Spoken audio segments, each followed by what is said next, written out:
Asikubingelele mbukeli weMakhiwa TV umsakazo wabaqulusi 90.9 FM kanye ke neSamba News igama ngosiya ngokamthethwa ke ngibika bukhoma ngilapha esikolweni samabanga phezulu okuyikhondlo high school okuyisikolo ke silapha endaweni yaseMondlo ke umkhandlu wasebaqulusini ohola ukhansela kuKhehla Mkhwanazi ngusodolopha ubehola ke umkhankaso okuhlelo ke lokusiza abafundi kokunikezela ke ngemfaniswano yesikolo kubona ke labafundi bakusona ke isikolo sasekhondlo ke njengamanje eduze kwami ke sinothisha Nhloko wasoke isikolo ke uthisha ke uNgobese esizokhuluma ke naye kabanzi ke isizwe nje umuza wakhe ngalo ke usuku la namhlanje thisha omkhulu asikubingelele sikwamukele emsazweni.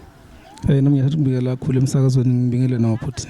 Asibanga khona thisha Nhloko singithengezwe ukuthi umeya wafika wenza izithembiso zokuthi uzobuya esikolweni ezofezekisa lezo izithembiso. Uthini umuzwa kothisha Nhloko nasibona namhlanje uthisha Nhloko masibona namhlanje usodolopha umkhandla abaqulusi efika ezofezekisa izithembiso zakhe ayizenzile ngokunikezela imfaniswano kubafundi. Ngiyabonga kakhulu ithuba ngifisa ukuthi nje ngidlulise enkulu injabulo ngezethembiso umeya afika ezozenza kubantwana bethu la eKhondlo Secondary School. Ngibonga nje ukuthi wafika wathembisa abantwana ngokubukela izimo abantwana abakhula ngaphansi kwazo. Abantwana banelungelo lokufunda kodwa banezingqinamba eziningi ikakhulukazi basuka nazo emakhaya igcine zizoba affecta esikoleni. So umeya kanye neteam yakhe municipal manager ama-ward councillors na yonke i-team yakhe bafikeleke esikoleni bezolekelela abantwana ngama-uniform nazo zonke izinto nje ezithile eziningi okuyizona uthola abantwana baneyinkinga zaze emakhaya abakhona ukuyithola. Njengoba sibonile Thisha Nhloko ufika kumkhandlo abaqulusi uzolekelela namhlanje ingabe into enjengalena iyaqala ukwenzeka okanye niyayinithole mhlambe kwezinye inhlangano eziyayizilekelele okanye nje into enijwayele unyaka nonyaka ukuthi nikwazi ukuthi nilekeleleke kakhulukazi kubafundi? Kuyinto engajwayelekile kakhulu nje kusimangazile futhi kusijabulisile ukuthi sikubone kwenzeka esikoleni sethu. Wafika koqala waletha okunye waphinde waletha futhi namhlanje, so uthembisile futhi ukuthi usazophinde abuye ezokulelela abantwana bethu. Kuyinto engajwayelekile kakhulu. So sesiphetha ke Thisha Nhloko ngizwile nomunye abafundi owezwakala ukuthi cha ngempela uvuthiwe okukhombisa ngosobala ukuthi la kulesikolo senu imfundiso niyayifaka njengoba ngimzwile umfundi esho nje ukuthi ke bazokwenza sure ukuthi ikakhulukazi umatriculation wakulesikolo uthola 100%. Waphinde wabalula nawe ukuthi 100% into eningakaze nithole niphokophele kuyo ukuthi niyifezekise njengesikolo. So ke wena njengothisha Nhloko nawuzwa omunye abafundi benu ngempela ekhuluma kanje ngalolu hlobo uthini ngo? Kuyajabulisa kakhulu because abantwana uma kuyibona abasibona isidingo sokuthi basebenze ngaleyo ndlela thina singothisha ukuthi sibalekelele ukuthi baka-achieve lokho abakufisayo futhi sisebenza konke okusemandleni ukuthi abantwana bethu bawu-achieve lo 100% wabo.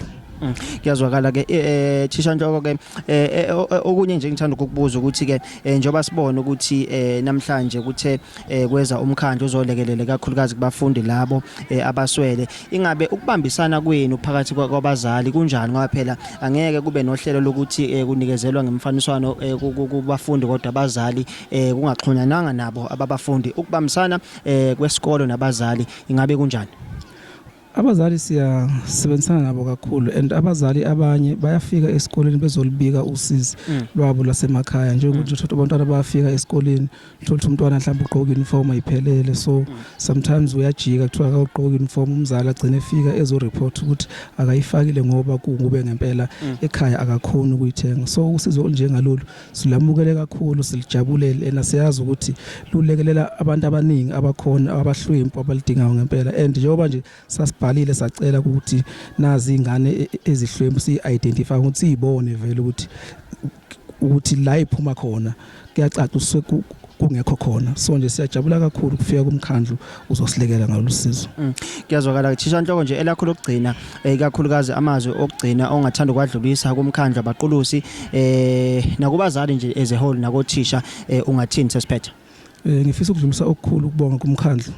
Ngifisa nje ukukhulu ukubonga nanokuthi isikole sethu bakhethe sona ziningi izikole ezikhona ezineyinkinga ezifanayo nalezi but sibonga nje kakhulu ukuthi baphume bonke eziteam bezolelela abantwana bethu and siyathemba ukuthi lokho abakwenzile kuzokwenza omkhulu umehluko kubantwana ngiphinde ngibongele abazali for sure njengoba ingane zabo zila ezikoleni bathembile ukuthi ziyafunda nakuba zikhona izinkinga ezikhona kodwa makufika usizo njengalolu ngiyacanga ukuthi abazali namakhaya bayalekeleleka kakhulu and singothisha seyibophezela ukuthi sizokwenza konke kusemandleni ukuthi nathi abantwana sibanikeze lokho kumele sibanikeze kona ukufunda ukuze ba-achieve lokho abayifisela khona empilweni zabo.